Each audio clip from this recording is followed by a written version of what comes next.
ஓட்டு போடு நண்பா, அதுவும் உரிமை. நாடு காட்டும் சக்தி உன் கையில் தானே.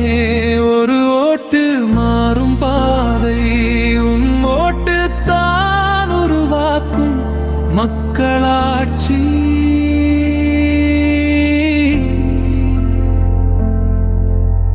வீட்டில் உட்கார்ந்தால் பலன் வருமா? வெறும் குறை சொல்லினால் நன்மை கிடைக்குமா?